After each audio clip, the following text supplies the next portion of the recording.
ეს უკვე მეორე სადილი ცივი კერძი. ხო, მეგობრებო, დავიწყე ჩაწერა და არ მაცდიან, მაგრამ მაინც უნდა ჩავწერო. ეს არის მაწვნის სუფი. საზაფხულო, კი არა, მაგარი სიცხეში ცივიც რო გემრიელია. ამისთვის გვესაჭიროება ეს ვიდეოების ბოლოს შეადარჩენილი და მთხოვეს მინდა რომ ახალი ჩავწერო, არ ვიცი ამოტანა თავში და ამიტომ ვაკეთებ და მინდა რომ ჩავწერო. გვესაჭიროება მაწონი, სმეტანა, აქ მაქვს დაახლოებით 1 ლიტრი მაწონი და რაღაც 100 გრამი იქნებოდა სმეტანა ჩემო ჩემი ოჯახისა რა და ესეთი სქელია და კარგია. გვესაჭიროება ნიორი 4 კბილი, გვესაჭიროება ხახვი, მაგრამ ამხელა არა, ნახევრის ნახევარი, პიტნა, ქინძი და კამა ერთად რო დავთესეთ, ხო გახსოვთ? ჩემი ბაღისა და ძალიან მიხარია. 4 ცალი კვერცხი ესეთ ჩემი ქათმების დადებული. როგორ მიხარია და მეც რაღაცას რო ვაკეთებ, იმიტომ მიხარია გოგოებო და კარაკი. სულ ცოტა ზეც დავკრავ კარაკს, რომ არ დაიკროს. ეხლა დავიწყოთ.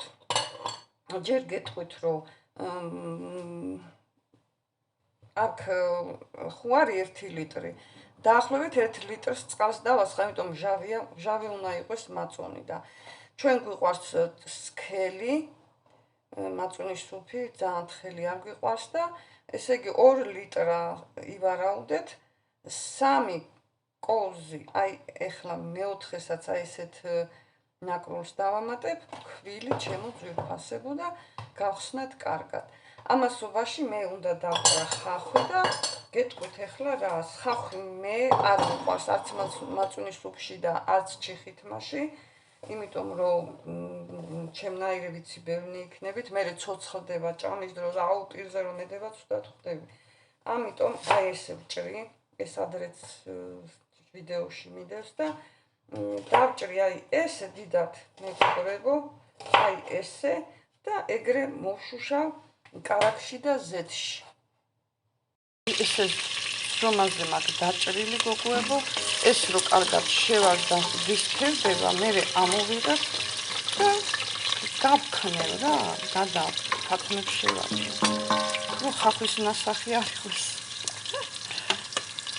აი ასე კარგად დაიბრატა და ფერით შეიცვალა, მეგონი ატყობთ ცხიმმა, გამოუშვა თავის საკმარისი წვენი ხახვმა, ეხლა მოვკრიფე მეგობრებო და ეხლა უნდა ჩავყარო, აი ესე ჩაუწიე და ნიორი უნდა ჩავყარო და მოვშუშო. თავის ცხიმში ესე ცოტა ასე მოვშუშავ და ეხლა დავასხავ წყალს. აი თუ ამ წესით გააკეთებ, ძალიან გემრიელი გამოგივართ.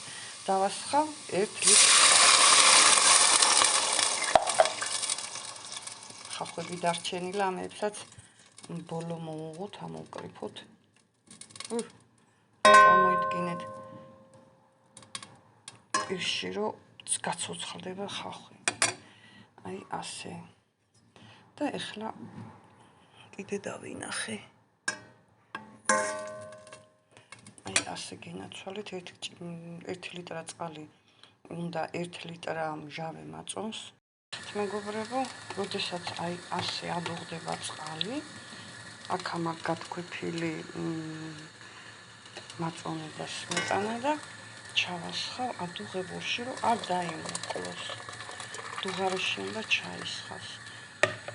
მოვავლოთ წყალი, მე შემოვინახე ცოტა წყალი რომ მოვავლოთ. აი ასე. დაახლოებით 9 ლიტრის 2 ლიტრის ანგარიში კეთდება და ეხლა მოვუღებ კარგად. ჩემო ძვირფასებო, აი ესე უნდა ურიოთ, სანამ არ ადუღდება, რომ არ დაგეკროთ. რასაც უჩივი ხართ ხოლმე გვენერ კლებაო. აი ესე ურიოთ აწეულზე, რომ არ დაიღალოთ და რო წამოდუღდება, შემდეგ დავამატებთ კვერცხს და სულ ვიძახი, ჯერ უნდა დავამატოთ კვერცხი, როცა კვერცხიან სადილს ვაკეთებთ, რომ ჯერ რომ მწვანილი ჩავყავთ და მერე კვერცხი დავახალოთ, ფარშივით ხდება და არ არის შესახედად ლამაზი და არც არის რა ეგრე მიზან შეწონილი. ამიტომ ჯერ ჩავახლი კვერცხებს დაურევ და შემდეგ ბოლოს მწვანილს მივაყოლებ. აქ ამ 4 ცალი კვერცხი ესეც ჩემი ქათმების დადებული კვერცხებია, ძაღლებისგან გადარჩენილი. გავთქვით კვერცხი ჩემო ძვირფასებო. ადუღდა ჩვენი მაწვნის სუფიც, აი იყურება, უკვე გასქელდა და აი ახლა უნდა ჩავასხო, უბრალოდ ცალი ხელით ვერ განახებთ ისე კარგად და ჩასხმის პროცესში ხო რო ჩავასხავ, აი ესე უნდა ურიოთ თან, ცალი ხელით ურიოთ, ცალი ხელით უნდა ჩაუძახოთ ქვაფში. ჩაუძახეთ ჩემო ძვირფასებო, თან ურიე, აი ესე დაწვრილებით მინდა აგიხსნათ და იმედია გაითვალისწინებთ, ყველა რჩევასლო გემრიელი გამოგვივიდეს. უკვე ადუღდა ეს აღარ დაიმოკლება და ეხლა შეუდგები მწვანილის დაჭრას. არემ გითხრათ, ვერ ვისვენებ, მწვანილით ჩემი ბაღისა ერთად რო დავთესეთ, ხო გახსოვთ? პიტნაც წელს დავრგე და უკვე კაი ბუჩქი გამიხდა, ქინძიან, კამა და პიტნა. დავჭრი ახლა წვრილად. დავჭერი მწვანილით და ამასაც შაუძახებ ქვაფში. აი ასე დაურევ, აი ბოლოს დავამატოთ მწვანილი და კიდე რა უნდა დავამატო, მაგასაც გადავიღებ. ნახეთ რა ლამაზია მეგობრებო. და მიხარია ის, რომ ხახვის ნასახი არ აქვს. ხო, ერთი სიტყვით აი ასე. თქვენ არ მომბადოთ, ვისაც ხახვი გიყვართ. აქ მაქვს დაჭრილი ნედლი ყველი. ამასაც ჩაუძახებ გოგოებო. ვისაც გაქვთ და ვისაც არ გაქვთ, ცოტა მარილიანი ყველი ჩაამატეთ, ოღონდ არ დაგიმლაშდეთ და აი ასეთი ნახეთ სისქეც როგორი კარგია. 2 ლიტრაზე და 1 ჭიქა წყალზე. უყავთ დაამატეთ იმდენი ფქვილი, რასაც ვიდეოში ვიძახი ჩემო ძვირფასებო. აი ესე კარგად გაკეთდა, როგორც წიგნი დავწერო, ეგრე ვიცი კერძებს გაკეთებაც და ახსნაც და არ დამიწეროთ ახლა შეიძლება რაღაცა რუსული წამომცდეს, კაცო. კომუნისტების დროს გაზრდილი ვარ. ხო, გაზრდილი. თუ აღზრდილი. აი ასე ახლა აუწევ. ერთი კარგა კიდე დაიდუღებს ყველთან ერთად და გამორთავ.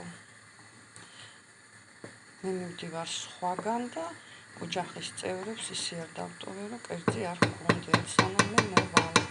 ისე რომ აი ასე გამოიყურება, საბოლოოდაც გაჩვენებთ. დამთავრდა ჩვენი მაწვნის სუფი, მწვანილი ცოტა ზოგი სხვილად გამეპარა ჩემი დანების გადამკიდე და გამოიყურება აი ასე ჩემო კარგებო, აი ასე. გააკეთებთ ესეთი წესით და გემრიელად მიირთვით. აბა დროებით მიყვარხართ. დღეს 2 კერძი შემოგთავაზეთ და სოფლურად რა, როგორც მოახერხე, სოფლურად კი არ, უფრო სწორად გოიმურად რა, როგორც მოახერხებ, ეგრე ვიღებ. აბა გკოცნით და მიყვარხართ.